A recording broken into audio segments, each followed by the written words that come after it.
my screen here. Thank you so much, Andrea. Welcome. This is Lcbn Adapt with Andrea Well. Sorry, just wanna.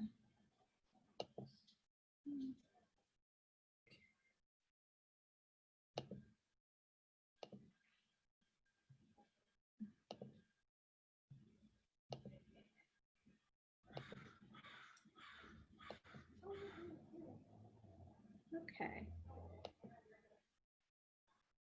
And are you able to see it? It says that you have started screen sharing, but now I guess you have to pick the screen you're sharing. There you are. Yeah, we see you. There we are. Okay. Great. So a little bit about Futurepreneur. We're a nonprofit organization and we've been going for 20 years. And we're basically a youth arm of basically the government who is saying we want to take risks on young people as business owners. We want to help them. And so we're helping people who are aged 18 to 39. So I apologize ahead of time, those of you that have joined us that might be 40 plus, just as I am one of those people. Certainly please keep this in mind if you've got a niece or a nephew or someone who might be interested in Futurepreneur. But if you're interested to think about pivoting your business today, please feel free to reach out, no matter who you are. I'd be more than willing to help you and lend an ear if you need some support and assistance and can help you with the ecosystem. With Futurepreneur, we offer pre-launch coaching, startup financing, one-to-one mentorship, as well as helping with business planning resources and helping you connect with many organizations. A big part of our program is supporting local Main Street businesses. So these can be within the food industry, it could be in technology, it could be in a landscaping business, it could be in almost any industry. So we've supported more than 12,000 young business owners, and those obviously create jobs. And in addition to that, we also support the program through our mentorship program. So we have over 3,000 volunteer mentors, and if you're interested in mentorship, please let me know. But those mentors are really crucial in helping the success of our young entrepreneurs.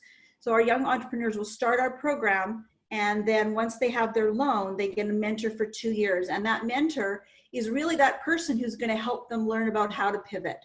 They're going to have some tough conversations about maybe their lease, maybe some of the people that they've hired, maybe their marketing strategy, and what they've decided with their product service mix. So that mentor can really help them make some decisions about things that they don't know or things that they could do that young person or that entrepreneur might not know about. To be eligible for our programs, obviously you can't be a student, you have to be in the age range. You need to be in a startup phase, and startup phase of a business. So some of you might be in early stage, sort of an ideation, putting a business idea together. We're really looking for entrepreneurs who are a little bit further along, who've maybe tested out their product service and are able to maybe make some income within that year and are really looking for working capital. You need to be a citizen or a permanent resident. And two really crucial things about our program, because it's an unsecured loan and we don't ask for assets, collateral, or equity or previous financial statements. What we do need, though, is we need to check your credit, and we also need to look at your business plan and 2-year financial projections going ahead. One of our free tools that we use to help people develop their business plan is Rock My Business Plan. And we just put together a virtual version of that. And if any of you are interested, we have the cash flow segment of Rock My Business Plan happening this coming up Monday. So that'll be on June 1st. So if you're interested, let me know and I can email you the link to that Eventbrite. It's free.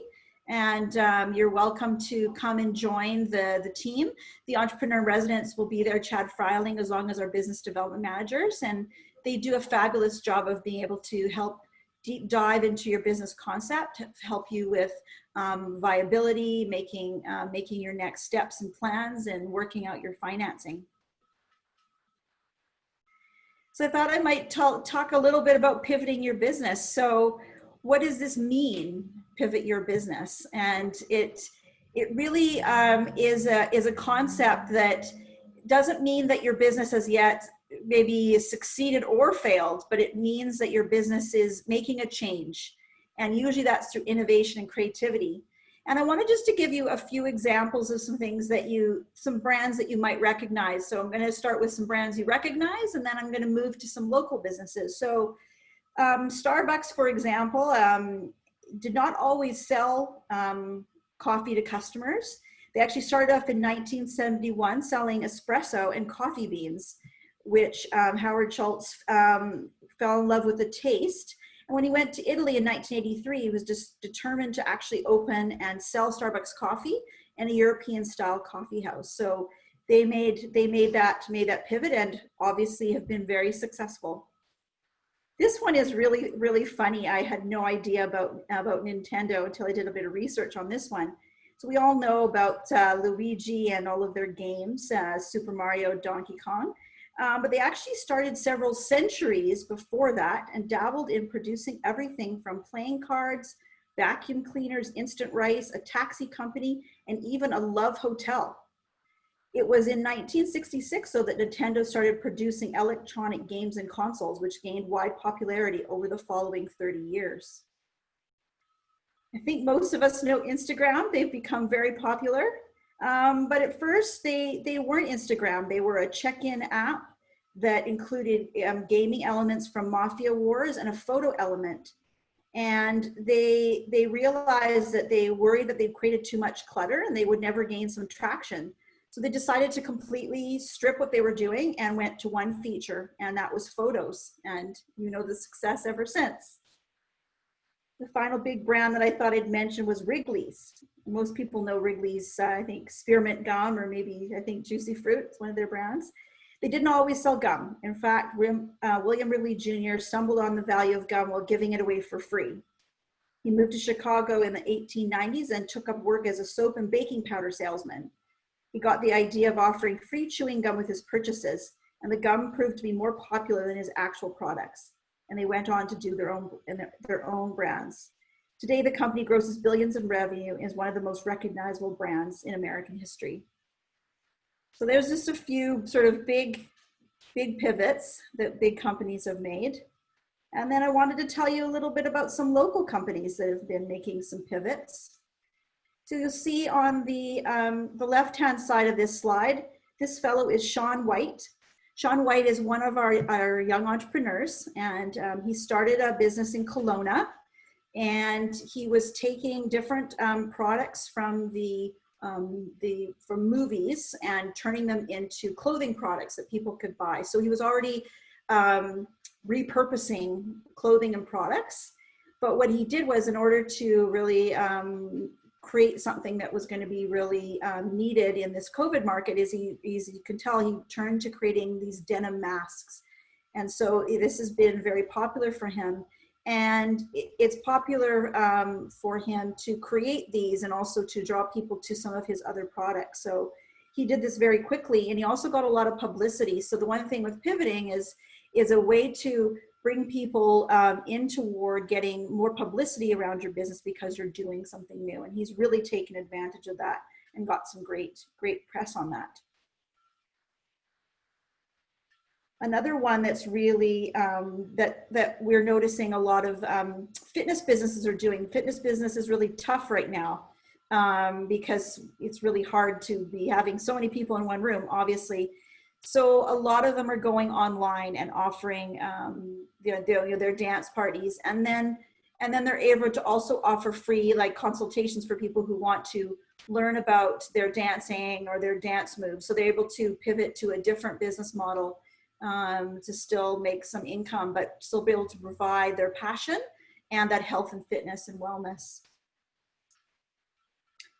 One of my favorites that's in the top corner, you'll see the chili vodka. This is a product of North Vancouver business, Sons of Vancouver. They're a local distillery, and they make amaretto, chili vodka, and also your good old-fashioned regular vodka.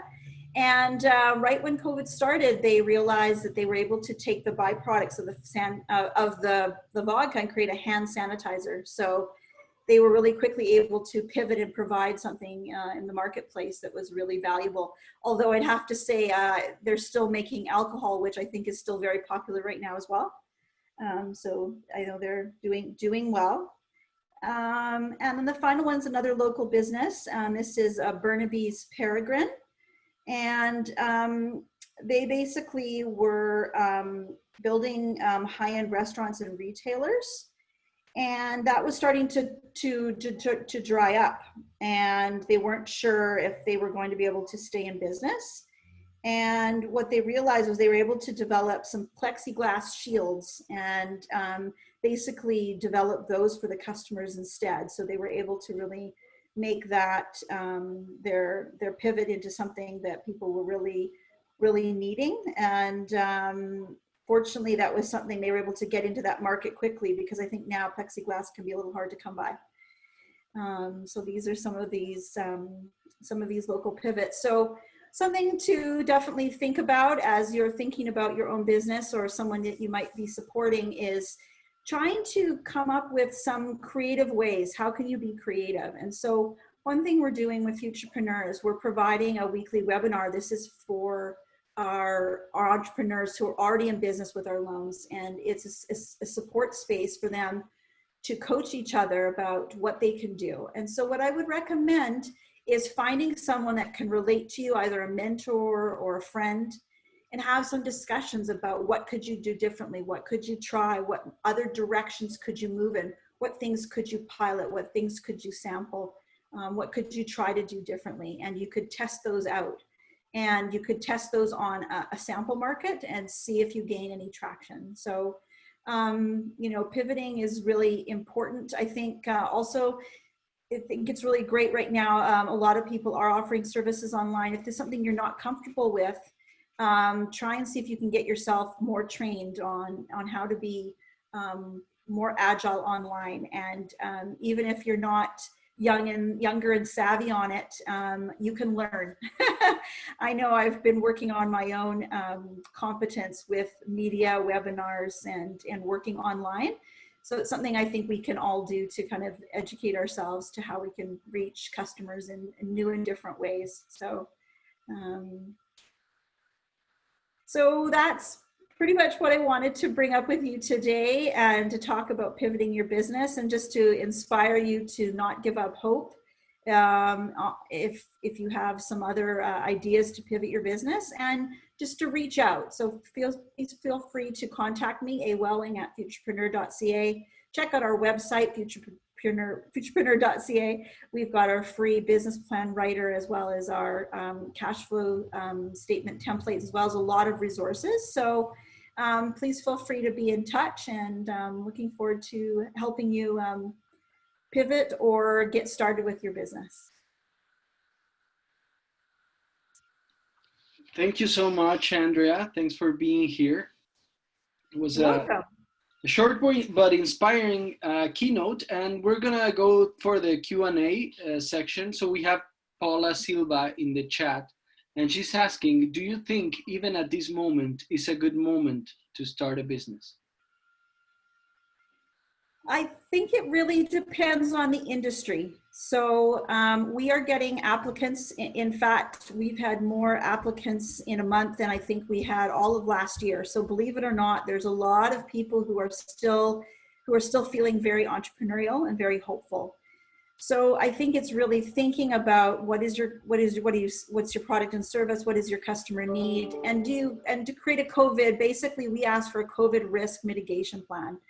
So making sure that you're planning for what's needed during these times, but people still need all sorts of businesses to help them do everything they're doing every day. So while we're cautious at Futurepreneur, we're still encouraging entrepreneurship with the care and precautions that it needs.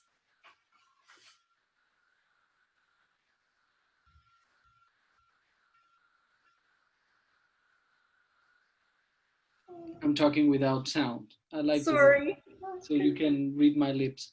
So if there's any other questions in the chat, does anyone else have any other questions on Facebook? We're broadcasting on Facebook as well. Let me see if we have any questions on Facebook.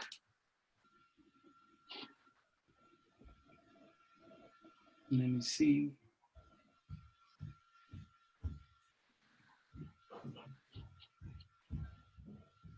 I'm seeing myself on Facebook right now.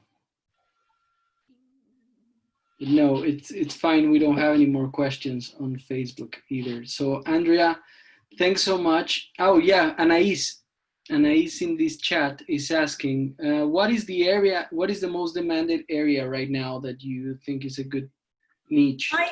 I would think anything to do with technology. So what I'm noticing with our applications is people within the technology space. This is a good time, obviously. But you know, with business, it is really about what you're skilled in, what you're passionate about, where your experience is. So I would never encourage someone to go into something that isn't some of their expertise.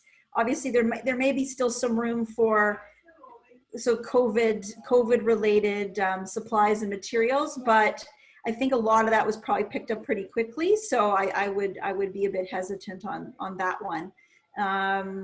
But if you have a way to sell it that's possible now, I mean, we have opened up a little bit here, so a little bit through retail, then I think you have a good possibility.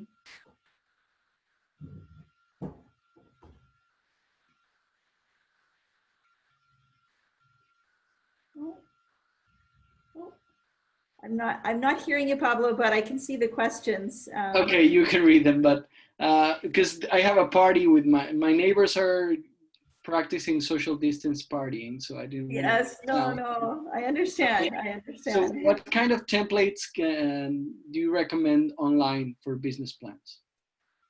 I mean, we have one on our own website that's free that you can download at futurepreneur.ca. I'd also recommend you can talk to Small Business BC, go onto their website. They have got lots of webinars and resources.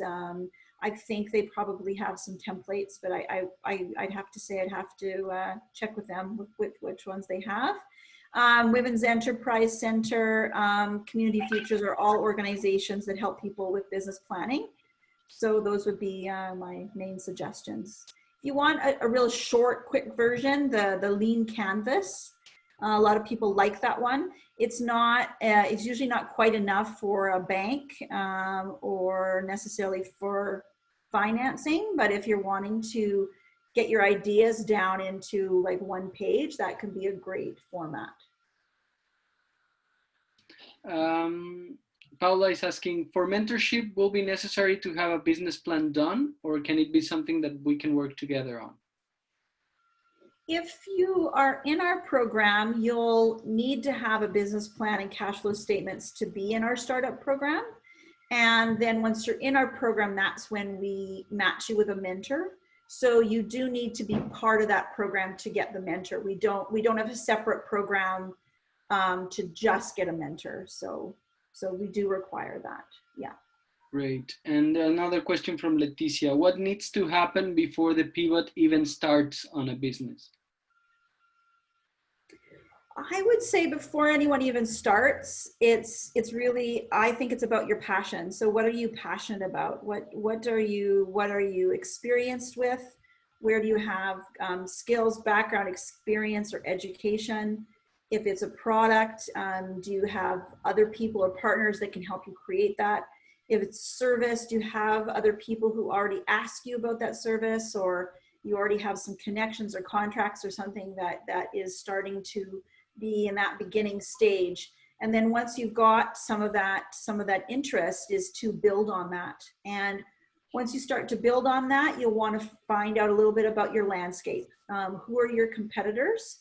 And what do your customers need? So those are the three big places to start. Great. Well, I think those are all the questions we have. Is there anything you would like to add, Andrea? Oh, I'm just excited to be here today, and just looking forward to connecting with you. And if you're able to, if you're not sure about starting a business or what stage you're at or any resources, please let me know.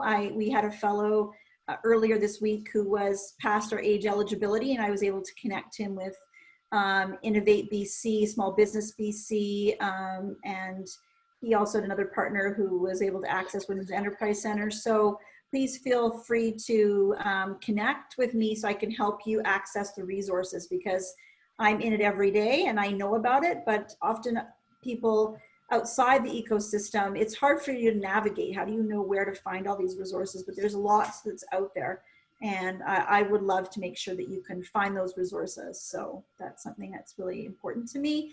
And also just a big shout out if you are interested to give back and be a mentor, if you've been involved in a business and you're in a stage where you'd love to meet with a young person and really be able to impart some of your knowledge, but also learn from them and have a really interesting connection. It's a lot of fun. I did it myself before I was with Futurepreneur. And it was so fascinating to learn about this young person who lived up in northern BC and was trying to help Indigenous people, how I could help him become more organized and efficient was what I helped him to do. But you could be helping them with anything. It could be with financials, presentations, getting out there with sales. So just put a pitch in. We're always looking for volunteer mentors as well.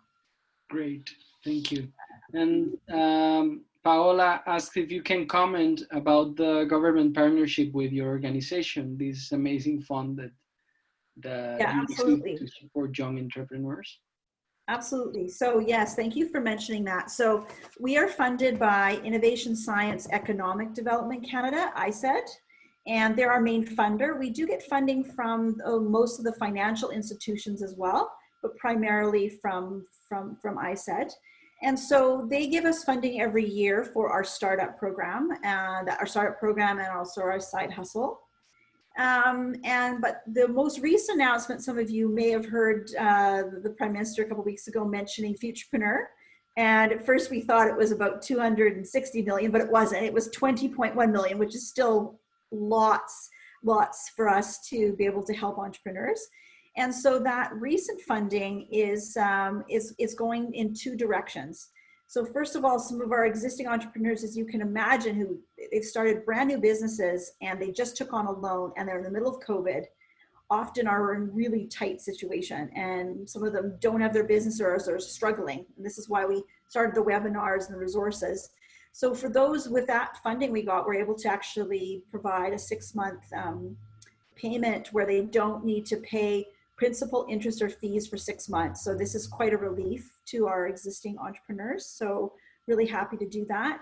And then we also have a new small program, which is also COVID relief, which is a top-up loan. So entrepreneurs who've been with our program for 6 months to a year, if they need between $5,000 and $10,000 just to get them through these challenging times, they can apply for this top-up loan. So those are some of the recent programs that we're really excited about, and we're already processing many of these applications throughout the country, and we're really glad to be able to help entrepreneurs stay afloat during these challenging times. So, yeah. Thanks, congratulations, and thanks for being such an important part of the entrepreneur ecosystem in Canada. Ranjit is asking, can you please also suggest some strategies to overcome the challenges? Like, what are your strategies being an entrepreneur? And yeah, I mean, I think one of the first strategies I would say is to make sure that you find someone to talk to, mentorship or some kind of community. And that, again, I mentioned Small Business BC. If you don't have a community, to find one. Because oftentimes, if you're in a challenging situation, sometimes you'll get caught, you've thought of everything yourself, you can't think of anything, and you feel stressed and anxious. So the first thing that I think is really important is to find some kind of community. And then within that, taking each piece of your business and seeing, okay, where are things not working, but where are things continuing? And where do we think we could do something different? Where could we, be creative? And I think right now I would really encourage strategies of working online. That's what a lot of people are doing that right now. Not every business can do that, but if it's possible for you to do that, to offer some free services to get in front of your target market, you'd want to do that. And there's organizations that can help train you to do that if you don't know where to start or how to do it. And it's all possible. So I also want you to believe, if you're someone who struggles with technology, I want you to believe that you can do it. And that if you're not doing it, I think you're missing out a little bit right now. And I really encourage you to do that. So those are some key strategies. And then talk to your industry association. So whatever industry you're in, they're going to know about some of the trends of things that are working, of some success stories and things that aren't. So you could do some of your own research about what is working right now. You know, obviously food delivery companies are making a good go of it, but obviously bars and nightclubs aren't. I mean, those are kind of obvious ones. But it's definitely researching your area and seeing where there's possibilities, and then talking about that with others to verify that research. Thank you so much, Andrea. Thanks for those valuable insights. And if anyone else has another question, this is your opportunity. This is your last chance to ask a question. We have a new question. Great. Oh no, so Simranjit saying thank you. That's awesome to hear. Yeah. And Meen gives a big shout out to Futurepreneur and Andrea, because she or he attended 2 of your events, and they were both very good. So congratulations. Good. Great. Well, thank you very much. Yeah. Thank you so much, Andrea, for being here with us. Wonderful. With us today. And I would like to take this opportunity for everyone who was asking, like, what are the strategies we're going to have, and you can come to next week. We're going to have Sonia Gonzalez, who is an executive coach from Columbia Business School, and she's going to participate in next week Adapt, finding the gift behind this crisis. I put the link on the chat. You can register if you would like. And it's going to be very interesting, and we're going to start at 4 p.m. next week. So that's a change in schedule. Wonderful. So everyone who's here, feel free to register for our next webinar. Andrea, thanks so much for being here. Great. Have a great rest of the evening. Thank you. You too. Thanks, everybody. Thanks for joining us. On behalf of Latincouver and the Latin Canadian Business Network, I am Pablo Zacarias, and thank you very much. Paola, is there anything you would like to add? Paola, Executive Director of Latincouver. Okay, no, I just wanted to thank you deeply, Andrea, for joining us today. It's very important for our entrepreneur community all the keys that we need to learn and some of the strategies. So we hope that we can count with you again. Yeah, I think that a lot of the people now is wondering what is the next step. So it's very good that Futurepreneur is out, it's actively doing things. So we hope that we can connect you with some of that community as well. Muchas gracias. Thank you very much. Obrigada. Thank you. Thank you. Awesome.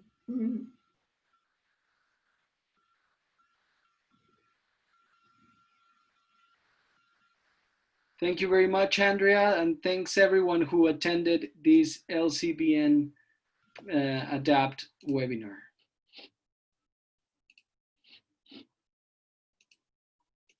Thank you.